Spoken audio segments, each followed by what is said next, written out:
Hey guys, welcome back to another Genshin Impact video, and today we're going to be making not a tier list per se, I'm using a tier list format, but I wanted to make a discussion on who I think should be made permanent if hypothetically I had the executive authority to do so for the retroactive cast. Now you might remember back in version 5.0 special program, they've expressed a desire to add more characters to the standard banner, considering we have quite frankly too many limited characters and it's making it difficult to manage everyone's availability. As you know, it's become a meme at this point where Shunhe, Ganyu, Risley, many crowd characters for example, have not gotten a rerun in quite a long time, and it's becoming problematic because we're at a point where we can no longer do just one character for rerun, and while they can always extend it to 2 or 3 or 4 reruns, I think it might be an interesting discussion to see where I think I would want to put, the characters in terms of who should be made standard and who should stay limited. Now bear in mind this is a live commentary video, which means if you do hear background noises, like if there's landscaping going on outside or if an airplane flies over my house, I'll try my best to edit that out, but yeah, let's just get started. Also, I just woke up, so if I sound not quite as jovial as I would be, that's why. Anyways, we have our tiers here. We have definitely make permanent. These are characters who I think should be, it's a given. I think they should be made available all throughout. And then we have good choice for consideration. Here, we might maybe want to add every so often. If they want to do like a Chronicle Wish rotation type system, then we could do that. This one might be, I don't think they should be made permanent now, but I do think that they, let's say in the future they do get power crept, if more units come out that can supersede them, then it might make them permanent. And then we have a tier that says probably never going to be permanent. So criteria wise, it's not really going to be based on any set format, in the sense that I'm not going to be putting weaker units in like the definitely make permanent and then stronger units in the probably not going to be permanent. I am kind of playing it by ear, so if there's no rhyme or reason to this video, I apologize. I just thought it would be kind of fun, because I think I have a general, I suppose, thought process of where I want to put the characters in each tier, but again, we're just gonna wing it. Alright, so let's start with the characters who are already in the standard banner, because they already are. So let's put these ones here, where the rest of you, one more. There you go, and then we have 2 more, so let's put Tignati and Dia in the standard banner. They're already here, so we don't need to talk about them. Now, first character is going to be Venti. Venti, I think, is going to be a definitely make permanent. Though he is an Archon, I do believe that just the way that he plays, or the role that he plays in the game, it would be beneficial for players to have access to him at all times. Now, when I say access to him, obviously, you only get him if you lose to 50-50, because currently there are no unit selectors apart from the one that we got from 5.0. And I think because he's such an important character for, let's say, Spiral Abyss or just overworld exploration and things like that, he's important to have for roughly any player who wants to start out, whether they're starting out right now or, a couple years later, a couple years before. Despite his Archon status, I would want to make him permanent. Child, I'm gonna say he's also a good choice for consideration. He's been around a while and he does have a very, I suppose, specific party, but I do think that what he does for most players would make him quite nice to have for just about anybody, because Child International has always been known for their consistency in, let's say, Spiral Abyss, and also just their general coverage in the overworld too, whether in domains or bosses. I think he would be a good character to have, and where he is right now, he's not someone who is pulled for by too many people. Anytime he gets a rerun, he kind of gets glossed over. So I don't think that he would be breaking too many things if he were to be made a permanent character. I don't know if he'll be up here. I might put him up here, but I think he would definitely be a good choice for consideration. Zhongli I also think would be a good choice for consideration. I skipped Klee, but anyways, for Zhongli, I think he would be a good choice because, once again, similar to Venti, he represents a very integral playstyle that would be important for many players to have. I recommended him in my top 5 or top 10 free-to-play characters video, where I think everyone should have him just because he's a convenience to have. He's kind of like, you don't necessarily need to have him to, perform well, but he makes life easier. And I think characters who are important for like certain functions, especially on a universal basis, would be more pragmatic to have in the standard banner. Klee, I think Klee probably just make her permanent because she's not really that. She's a lot better than people give her credit for, and I think we kind of sucked on her. She's gotten a bit better over time, especially after version 4. But I think overall, just as a character, anytime she were to get a rerun, people wouldn't really care. So I might make her permanent, similar to Child, where not a bad character per se, but people won't go out of their way to get them, and I think therefore because of that, they might appreciate Klee a bit more if she was more accessible all year round. Albedo, yeah, we'll just put him here. He's unfortunately just, it's kind of, you know, subpar, I think. And for me, subpar characters should always be in the standard banner, because if they're not in the standard banner, no one will ever pull for them. Like if Albedo were to have a rerun right now, his pull numbers would be like 0, basically. So I think I'll put him permanent here because this is the only salvage that we can give him. Ganyu is going to be...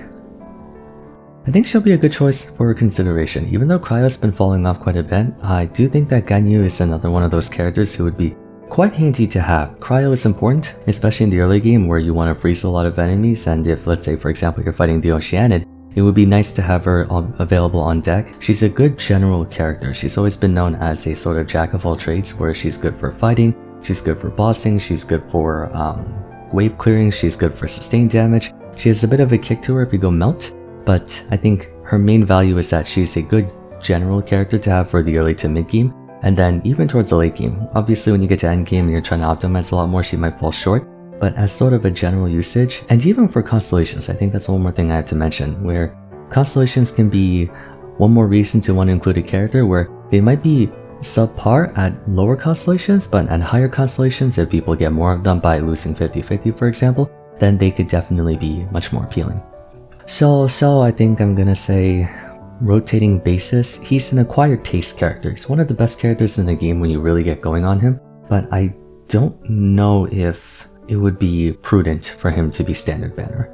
Again, like, there's no real criteria or rhyme or reason behind how I'm doing this. It's kind of like just me looking at each character and go, do I want to have this character as like an off banner? It's just kind of more of a personal thing. I think Shell would be like either a rotating character or a, you know, gets power creep taught enough character. He should be fine as a rotating basis type character, but considering how often they like to rerun him, I don't think, I might be more like around here, give or take. So maybe I'll just put it there. Hu Tao is going to be probably power creep taught enough. There is still merits to keeping her limited. If I were to approach this from the mindset of a greedy, profit-driven company, I think Hu Tao probably would still be pulled for if she had reruns, even though we do have our Arlecchino now. So I'll put her here, I think, but she's definitely not the only fish in the sea anymore. Eula, I think Eula should be permanent. I don't know if people want to pull for her ever whenever she gets rerunned, so kind of like Albedo, maybe there's hope in her being useful if you get her to like C4, C5, C6, but she probably should be here, more or less. Kazuha is arguably never going to be permanent. He's too useful of a character to be available all year round, I think. Which is weird because I know for Venti and Zhongli I talked about how general they are and how applicable they are in a general setting, and Kazuha is nothing if not generally usable. But I think from the mindset of Hoyo, even if we want him to be permanent, they probably won't, because they know he's a high value character and therefore they want to maintain the scarcity for him. If I were to have my way with him, I'll put him on here or maybe here, but I think realistically he'll go here.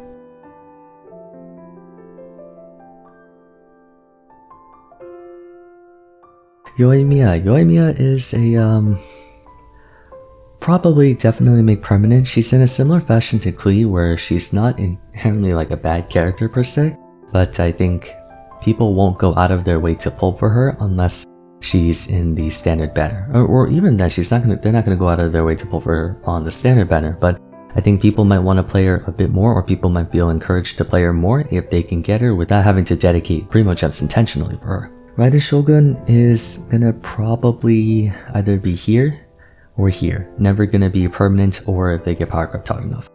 You know, not the best Electro character anymore. I would say that enough units have come and gone, especially in the Electro category, both in sub and main DPS, where she's tied with a lot of characters, but not definitively head and shoulders above them, such as Nahida for example. However, she's still one of the most desirable characters in the game, and I think for that reason, Hoyo might never make her permanent. But I want to put her here, or not here, I actually kind of want to put her here. I think Shogun is a very good character. That's also a very early game friendly character. I think she's, because of one of her best teams, or not really her best team anymore, but a very serviceable team is Raiden National. Her plus 3 free 4 stars makes for a good team that can help carry you through Spiral Abyss, especially when you're just trying to get started. So I want her to be more accessible. I personally want to make her more accessible, but I think Hoyo will never make her a permanent character because they understand how valuable she is. So I might maybe put her here instead. but part of me thinks that she's gonna be here. You know what? I'm gonna go on my own gut and I'm gonna say here. Kokomi I think it should be a good choice for consideration. She's once again a very universally useful character, and she can be helpful for players who don't have many characters to start with because she can be used in a lot of teams and can also be of benefit in the overworld. I think she should be more readily available if possible. Let's see, Aloy,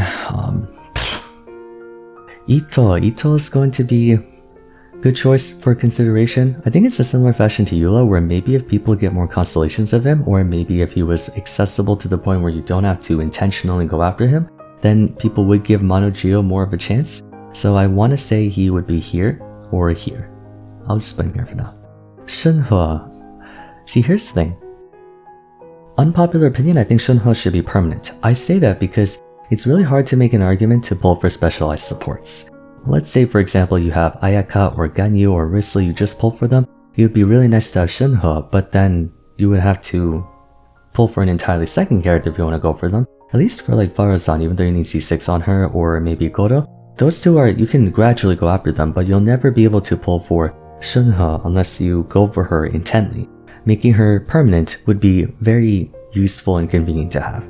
Because if I were to, even though people are clamoring for her rerun, part of me feels like if she were to be made available as a rerun, she wouldn't really be pulled for because Cryo sucks at the moment. So I'll say this will be my first hot take of the day. I think she should be permanent.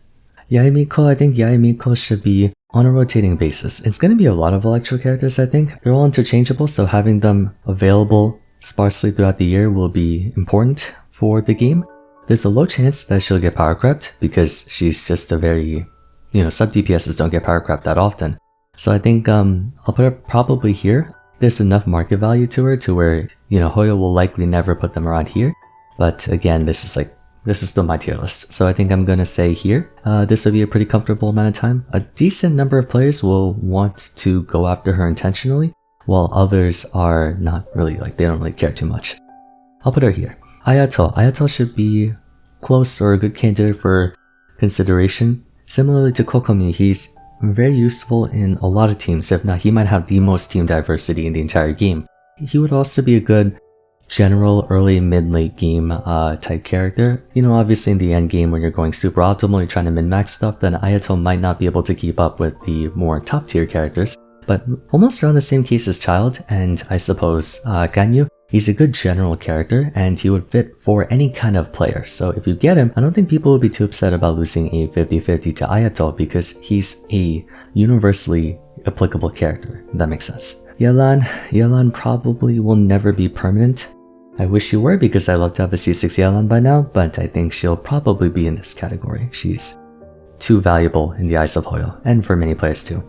Sino is, I'll say, either here, maybe here, or here. I don't think there's much to benefit from putting him in a permanently accessible status because he's already kind of an unpopular character to begin with. It's like Shaw, where he's an acquired taste. If you do invest a lot into him, then he becomes quite good, but you have to go out of your way to do so, not just in terms of money, but gear and teammates and things like that. So if people were to pull for Sino, you need very specific characters to fully utilize him, and I think because of that, not many people would care to have him be permanent. They would care to have the teammates who support him permanent. Around here, give or take, I'll just put all the Electro characters here. Nilu, very similar to Sino and Shell, where she's a really good character and she's a bit more accessible than these two in terms of party composition and whatnot. But Nilu Bloom is not the most popular team comp out there. It's still considered niche in the sense that, it's not something that everyone would build. So I'll put her maybe here or here, I think. Some kind of rotating basis would make a lot of sense for her. Nahida will never be permanent. She's one of the best characters in the game, arguably top 3 best characters period. For that reason, they will never make her available on a year-round basis. She carries way too much market value. Wanderer, very much like Shaw. I'll put him here, maybe here. Yeah, he's, how do I want to say this? He's actually used fairly often. It's kind of like Child International, where the people who do use Wander basically always use Wander, no matter what. At the same time though, you do need to have a different character along with him, and I feel that if you put him here, it really wouldn't change much for a situation, so I'll probably put him around here. I'll hate them is, oh, I'm gonna say I'll hate them will be here as well. He's one of the best DPS characters in the game, and he's also frequently pulled for during reruns and things like that. So Hoyle will probably want him to stay that way, and I think if I were to kind of approach this from a who is a heavily sought after character for intentional pulls, then he would definitely be one of them. Baiju is also going to be, I'm going to say rotating basis. He is extremely valuable, and I almost want to put him here because he's that character that, despite everyone knowing how good he is, people really don't want to pull for him because he is, you know, if you have Nahida, if you have Yao, if you have like those characters, then he's not really filling in any new niches that you don't already have completed. But that being said, he's tied with Nahida in terms of value in Dendro teams, so I think he should be made more accessible because I feel like that's the only way people are going to pull for him. But I also don't think that he should be readily accessible because he's a broken character. Linny is honestly a good choice for consideration. I think that more people would play him if more people had access to the rest of his kit. He's an excellent character, don't get me wrong. I think it's just that, I don't know how to put this. Like, I have a Linny and I haven't geared up, and I think a couple people have Linnies as well, but it's hard to really get used to his playstyle, and I think because of that, people really won't be going after him whenever he gets rerun. I think people would be more inclined to play him if they could get him for free, quote unquote. Not free, you have to lose at 50-50, but if they could get him without actually trying to have to go after him. Okay, Neuvillette, no, you're never going to be permanent ever, I don't think. You know what, actually I might put him here, because if there is a reality where Neuvillette actually does get power crept several years down the road, then perhaps, because he does have that kind of like, he's useful no matter what, right? Like if you look at Zhongli or if you look at Venti, he's a very staple character in most people's teams, and that's why I want him to be more accessible, but there's just no way he's going to be made permanent, I don't think. Wriothesley will be probably a good choice for consideration. There were rumors about him potentially being a standard banner character. I'd be okay with that, I think. Wait a second, did I miss someone? Oh, I completely missed Ayaka. Okay, alright, then what I'm gonna do is I'm gonna do some video magic and shit to move Ayaka earlier into the segment. Oh, that was actually... So Ayaka is gonna be, I think, rotating basis. I think of the 3 cryo units, she's still the most valuable, and I think there's still an incentive for players to want to go after her. Or I might put it here maybe. She's still probably a high value character, and I think there's a reason to want to make her a little bit more scarce than the other 2, since people actually like actively go after her when she does come out. Wriothesley, in his case, I think Wriothesley would be either here or here. He's kind of like in the middle. A very interesting playstyle, but because of the time in which he came out, people already had either Ayaka or Ganyu or both, so not many people went after him. That being said, currently he's the most popular cryo unit in Spiral Abyss, and I think there is a lot of merit to people playing him if they have more access to him. It's like Child International, so I think Wriothesley should be made a bit more accessible because I think that will make more people want to play him. Furina, high priority target. She's never going to be made permanent. People are literally saving up to pull for her when she comes out again, so she's never going to be permanent. Navia, I think she's an interesting character. So the best way I can describe her is that I would not go after her with limited pulls or intertwined fates. I would go after her with standard pulls though. For example, like let's say Chronicle Wish. I forget if Chronicle Wish used intertwined or quaint. I'm pretty sure it was intertwined. But assuming, let's say, this hypothetical banner lets us use standard pulls, then I think Navia and like Baiju I would definitely want to pull for with standard. I actually don't have either of them, and while I believe they're very good characters, I would never buy them, if that makes sense. I would most certainly not mind using my standard pulls though. I have quite a bit of them, so if they were ever made relevant in that sense on a more limited time scale, then definitely I think they would be worth pulling for, and I think a lot of people would say the same thing too. Xianyun is going to be here, or maybe here honestly. Despite being a very essential character to have, especially if you're playing for Furina, I also think that people won't really pull for her that much unless she was more accessible. It's kind of like Nilou, where they are engines for a specific gimmick, and that gimmick is super good, but I don't think people will be too inclined to pull for them unless they were already working towards that gimmick. Nilou's a bit different, where she's a damaging gimmick, and you can obviously find different substitutes for damage, whereas Xianyun is super valuable for overworld exploration and also healing. so she can be used for more than just her niche as a driver for Farina or a pogo stick enabler for Hu Tao and Xiao. Well, Xiao doesn't need it, but you get the idea. It would be good to have her more accessible here. I actually was thinking about putting her here for that reason, that she's so good, but she's one of those characters who needs to be more available, I think, all year round. Kind of like going in the middle. I think maybe could be like a limited rotating basis instead. Chiori is good choice for consideration. People will not go after her unless she's more accessible. Because of how niche of a character she is, or even here, you know, I might even put her here because of all the characters in version 4, people skipped her the most, or people vocalized how much they want to skip her the most, because 4.5, just like 3.5, is the filler version to end all filler versions. I think it would be better for her because then people might actually use her. Whereas if she was limited, unless you're a diehard Navia fan, I don't think people would want to go for Chiori, or even, I guess like Navia or Ito, but both of them should be more accessible too. Arlecchino is never going to be permanent, or maybe here if they get power crept. I'm gonna say here. Okay, she's different from I'll Hate Them and Neuvillette, in the sense that while she probably has the highest damage ceiling in the game, or one of the highest, she's more of just like a beat stick. And I think like I'll Hate Them is a reaction driver, and Neuvillette is just everything.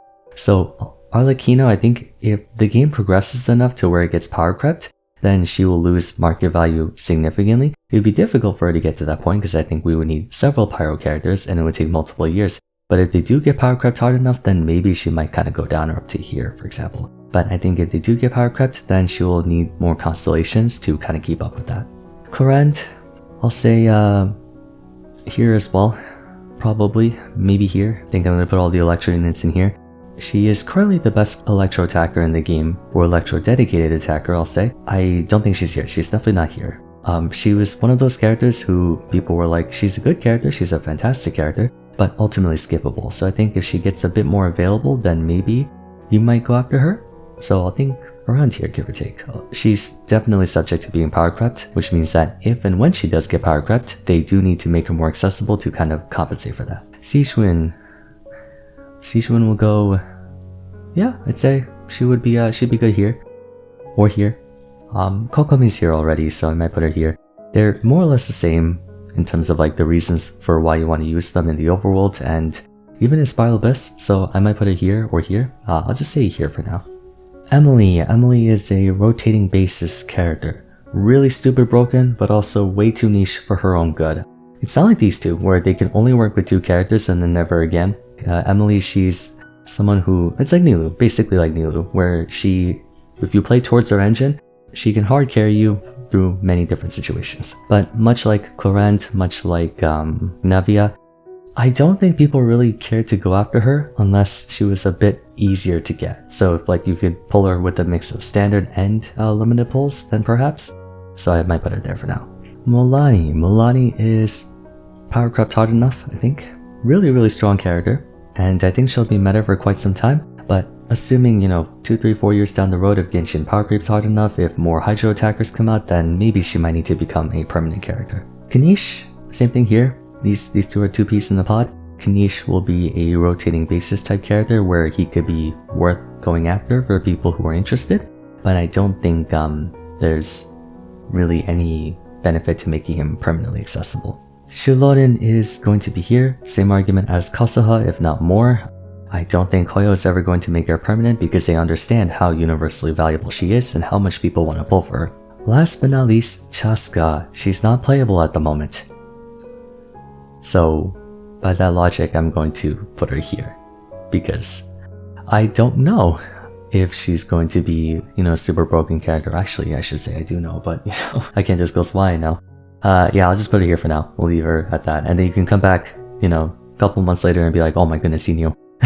Anyways, thank you guys so much for watching. This, I think, would be my total roundup. So essentially, from the very top, it's going to be these characters should always be available. And then on the way down, like you have in the middle where it's like, yeah, these characters would be good to have if there were moments throughout the year where they were available, but maybe not so much being always available. And then you have characters here where they're good targets to grab, and there's some merit to keeping them quote-unquote scarce so that people can kind of have something to save up for. But I do think that there is a likelihood that in the future they might not be as valuable anymore, and so that's what that tier is for. And then the bottom tier is never going to be permanent, as in these characters are just too good and too marketable and too valuable that Hoyo will probably weaponize that and never make them valuable. Of course, not counting this thing. That's about like the basis of the tier list. It's all in good fun. It's nothing, you know, nothing super crazy or serious to keep in mind. I just thought it would be an interesting idea. If you have any disagreements, like if you think, oh, you actually believe that Arlecchino should be made permanent, or if you think Ayaka should be higher up or something, definitely let me know. I think this topic is extremely opinionated, but not in a contentious way, in a more like, oh, who do I think would be good to have as permanent? Yeah, you know, it's like a kind of fun little thing. I want to do something a bit more lighthearted this time around. But anyways, if you guys enjoyed the video, a like and subscribe would be much appreciated. Don't forget to follow me on Twitter at Vars, join my Discord server, and check out my other tier list videos if you haven't yet. But till next time, thanks so much for watching, and I look forward to seeing you again soon. Take care.